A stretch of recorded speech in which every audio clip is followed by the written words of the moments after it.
আমাদের উপদেষ্টারা যারা দায়িত্ব পালন করছেন এখন অনেক ক্ষেত্রে তারা অসহায়। সেই আওয়ামী লীগ গত 15 বছরে এই দেশকে সর্বশান্ত করে দিয়েছে।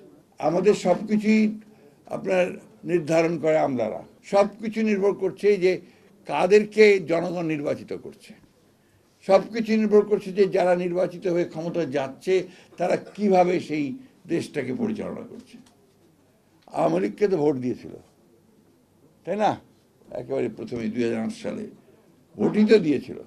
সেই আওয়ামী লীগ গত 15 বছরে এই দেশকে সর্বশান্ত করে দিয়েছে, একেবারে তার বলা যায় যে ভূমিধস করে দিয়েছে।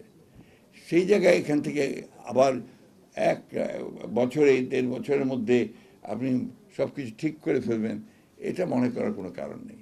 আর সামাজিক সুরক্ষা কার?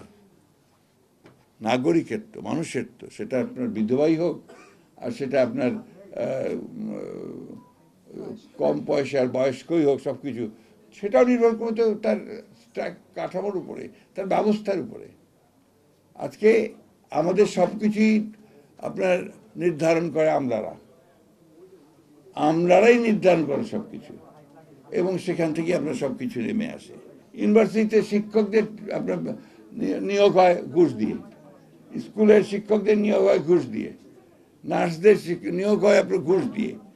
তো যে ব্যবস্থাতে এই ধরনের অনিয়ম চলতে থাকে, যে ধরনের বৈষম্য চলতে থাকে, সেখানে আপনি যে রাতারাতি কোনো কিছু করে ফেলতে পারবেন, এটা খুব ডিফিকাল্ট। সাকি সাহেবরা যেটা স্বপ্ন দেখেন, আমরাও একসময় স্বপ্ন দেখতাম, কিন্তু এটা বাস্তবতা যে এখন আমরা সেই বিপ্লব আমরা আর করতে পারছি না।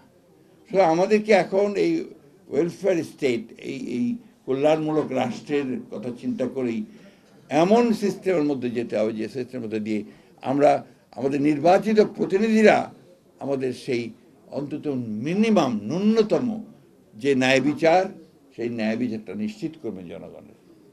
এটা ন্যূনতম। এবং এখানে যে আপনি সব পেয়ে যাবেন তা পাবেন না, কিন্তু ন্যূনতম বলতে পাওয়া যেতে পারে। এটা আপনার আস্তে আস্তে যদি সিস্টেম চলতে থাকে, এই নির্বাচন বারবার হয় এবং নির্বাচিত প্রতিনিধিদের জবাবদিহিতা থাকে, জনগণের কাছে তার অ্যাকাউন্টেবিলিটি থাকে, তাকে প্রত্যেকবার জনগণের কাছে যেতে হয় যে ভোট নেওয়ার জন্যে, তাকে ভোট পাওয়ার জন্যে, তাহলে হয়তো সেই জায়গায় কিছুটা আসতে পারে। তা আমরা তো যেই মাত্র আপনার আমাদের শেষ হয়েছে আপনার এই গণ অভ্যুত্থান, তারপরেই যখনই আমরা আপনার নতুন করে রাষ্ট্র কাঠামো পরিবর্তন সংস্কার শুরু করেছি, তখনই তো আপনার বিবাদ শুরু করেছি, তর্ক বিতর্ক শুরু করেছি। ভালো কথা, তর্ক বিতর্ক তো হবেই গণতান্ত্রিক মধ্যে। কিন্তু এমন জায়গায় যাচ্ছি মাঝে মাঝে যে জায়গায় গিয়ে হতাশা এসে যায়। আমি হতাশাবাদী লোক কখনো ছিলাম না, আমি হতাশাবাদী হতেও চাই না, কিন্তু এটা তো সত্য কথা যে হতে হচ্ছে। আমি যখন একটা প্রগতিবাদী সমাজ দেখতে চাই, আমি যখন একটা মানুষের অধিকারকে প্রতিষ্ঠা করবার জন্যে আপনার একটা সুষ্ঠু ব্যবস্থা চাই, আমি যখন আপনার জনগণের যে বৈষম্য কমিয়ে আনতে চাই, তার আর্থিক বৈষম্য সবকে কমিয়ে আনতে চাই, তখন যদি আমি দেখি যে সম্পূর্ণ ভিন্নভাবে ভিন্ন চিন্তা করা হচ্ছে এবং সেটাকে ডাইভার্ট করার চিন্তা করছে মানুষের চিন্তা ভাবনাগুলোকে, এবং একটা উগ্রবাদ ছড়িয়ে দেওয়ার চেষ্টা করা হচ্ছে, তখন তো হতাশা আসবেই। আমাদের যেটা আমি মনে করি যে দায়িত্ব আমাদের, যারা আমরা লড়াই করছি, করে চলেছি, আমাদের দায়িত্ব হবে যে সত্যিকার অর্থেই জনগণের জন্য যেন আমরা আপনার জনগণ কথাটা আমার কাছে খুব ভেগ মনে হয়, কারণ কোন জনগণ, কারা? সেটা কি আপনার সালমান এফ রহমান, নাকি আপনার কি সালাম, নাকি আপনার আমাদের কলিমুদ্দিন সলিমুদ্দিন, তাই না? তো এখানে ওই জায়গাগুলোতে আমাদের আসতে হবে। বাস্তবতার প্রেক্ষিতে এই চেয়ারম্যান সাহেবরা যে কথা বললেন, সাধারণ মানুষরা যে কথা বলছে, ওই যে রিক্সাওয়ালা ভাইরা যারা প্রাণ দিয়েছে এইবার যুদ্ধে, যারা আপনার এই যে রিক্সা চালায়, রাস্তায় দাঁড়িয়ে দুটো কথা বলে, তাদের সঙ্গে কথাবার্তা শুনে যখন জনপ্রতিনিধিরা সত্যিকার অর্থেই জনগণের সমস্যার সমাধান করার জন্য আন্তরিক হবেন, আমি কিন্তু বলছি না যে পারবেন, আন্তরিক হবেন, সততার সঙ্গে করবেন, তখনই হয়তো আমরা কিছুটা ভালো পথ দেখতে পাবো। আমি যদি একটা জনপ্রতিনিধিত্বমূলক সরকার গঠন করতে পারি, আমি যদি একটা সুষ্ঠু নির্বাচন করতে পারি, সুষ্ঠু নির্বাচন করে আমি যদি ইউনিয়ন পরিষদ, উপজেলা পরিষদ, পার্লামেন্ট গঠন করতে পারি, তাহলে সেখানে আমি জনগণের কাছে জবাবদিহিতামূলক একটা ব্যবস্থা তৈরি করতে পারবো।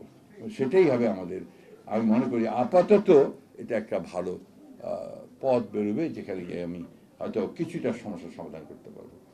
শিক্ষা শিক্ষা শেষ, শিক্ষা ব্যবস্থা শেষ করে দিয়েছে, স্বাস্থ্য শেষ হয়ে গেছে। এগুলোকে আপনাকে আবার নতুন করে গড়ে তোলার জন্য তো মানুষ লাগবে, সেই মানুষগুলো তো তৈরি করতে হবে আপনাকে। আজকে দুর্ভাগ্যজনকভাবে আমি আমার অভিজ্ঞতা থেকে বলছি আপনাকে, আপনি সেক্রেটারিয়েটে যাবেন, সেক্রেটারিয়েটে গেলে ওই যে আমলারা বসে আছে, তারাই সব কিছু নির্ধারণ করেন। আমাদের উপদেষ্টারা যারা দায়িত্ব পালন করছেন এখন, অনেক ক্ষেত্রে তারা অসহায়, অনেক ক্ষেত্রে তারা অসহায়। তারপরেও আমরা আশা করি যে তারা এতদিন যে চেষ্টা করেছেন, সেই চেষ্টাটা নিয়ে যারা সংস্কারের এই যে কমিশনগুলো আছে, তারা সবাই মিলে, আমরা সবাই মিলে একটা শুরু করতে পারি, যে শুরুটা দিয়ে আমরা একটা ভবিষ্যৎ, একটা একটা বাংলাদেশ, যেটা বৈষম্যহীন বাংলাদেশের দিকে আমরা এগিয়ে যেতে পারবো।